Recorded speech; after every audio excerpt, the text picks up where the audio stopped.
Okay, so first of all, from Emma, to clarify, is it recommended to perform both a standard NMA and a component NMA as a secondary analysis in a review, or would authors just focus on the component network meta-analysis as the main analysis?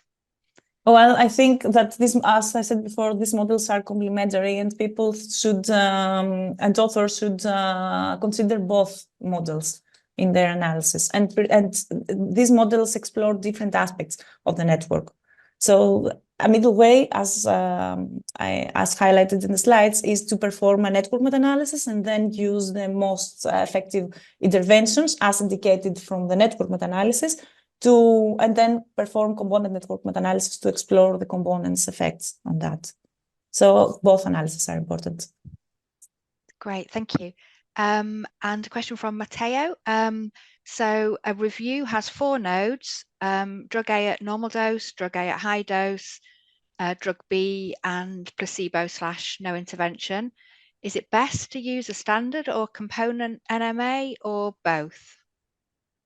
Well, this is a tricky one because we have to be very careful at the very first when the components are defined. So it depends. For example, this could be drug A intervention, but the intensity, sorry, the dosage could be a different component. So high dose or low dose.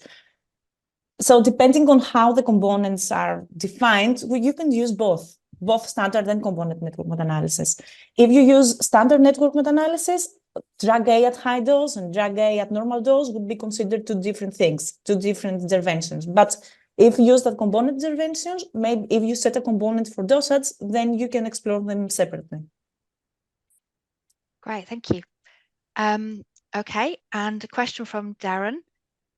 So could component network meta-analysis be used to explore which biomarker or combination of biomarkers have the best predictive value in prognostic cohort studies, or is there another method that you'd recommend for that? Well, I'm not aware of any application of component network meta-analysis to predictive values and prognostic, but I think that this is something interesting, and perhaps this can be, with some adaptations, could be applied, but I'm not quite sure, so I need to search a bit more on that. Okay, thanks. We might just have invented a new kind of kind of analysis. Thank you. Question from Joanna. Would authors still use the CINEMA framework for the certainty of evidence assessments in a component network meta-analysis? So CINEMA applies only to network meta-analysis, and so far there is no. I'm not aware of any. I think there is no such a tool for assessing for grading the evidence, the certainty in component network meta-analysis results, and in the review with smoking cessation that I searched earlier, authors have, there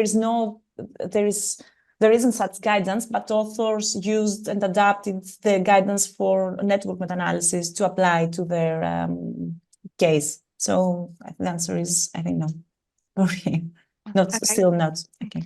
So again, that's another research area to develop. Yes, it's interesting. Brilliant, thank you. Okay, a question from Vasiliki. Could you briefly describe how data extraction would look for CNMA? Is it just as simple as naming the interventions multi-componently? Well, yes. I can type that. When you extract, suppose that we have a study that compares A plus B versus A, then you can either extract this information A plus B and then wait and A plus B versus B. Treatment 1 would be A plus B, and the second would be B, for example. And then you extract the information as normally as what would you do in network meta-analysis. So then, if you use R, for example, and the NetMeta package, this package identifies automatically that the plus symbol is denotes that these are different components. So you can use it either in this way, or you can construct a table where the columns correspond to the different components. So each component, let's say A and B. So in the first column, if we have A, in the corresponding row for study, we would have 1, and all the rest would be 0, like dummy variables.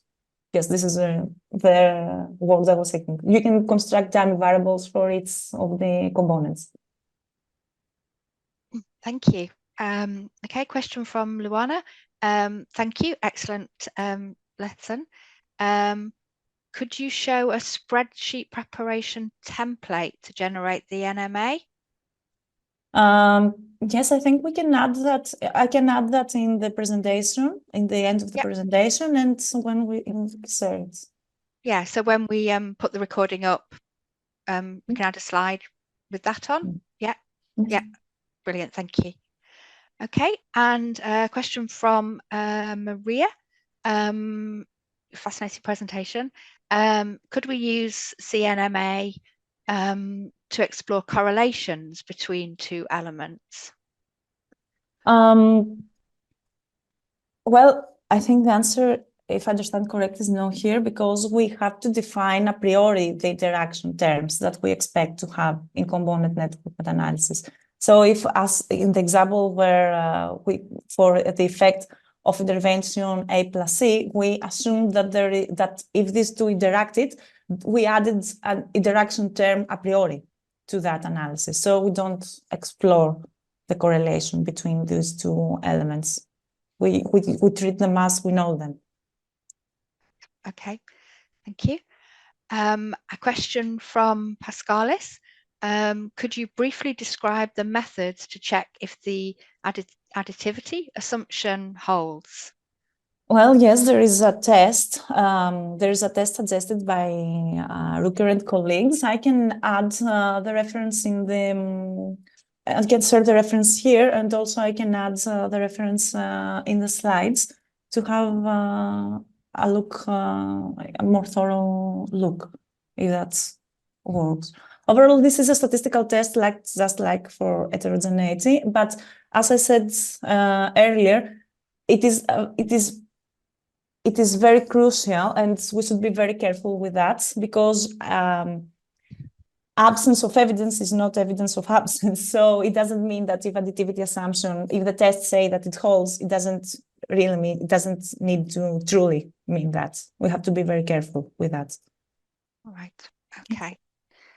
And another question from Mia.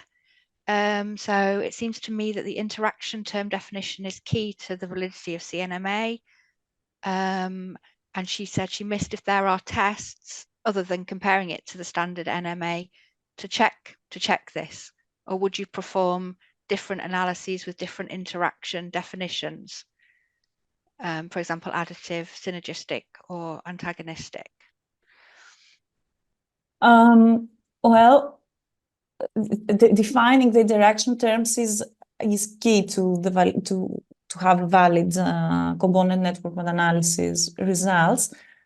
But as I said, as I already said, we have to define these interaction terms a priori. So I don't think that there are tests the additivity test that we discussed earlier can be done to check if the additivity assumption holds, if that answers the question, but I'm not aware of any other tests. Now, whether these getting different analysis with different interaction definitions, that depends on the interactions that we have assumed.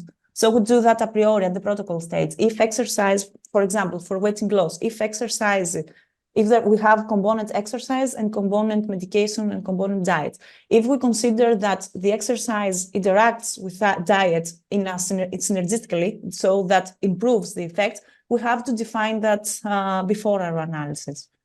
But usually we don't have enough data to add the interaction terms.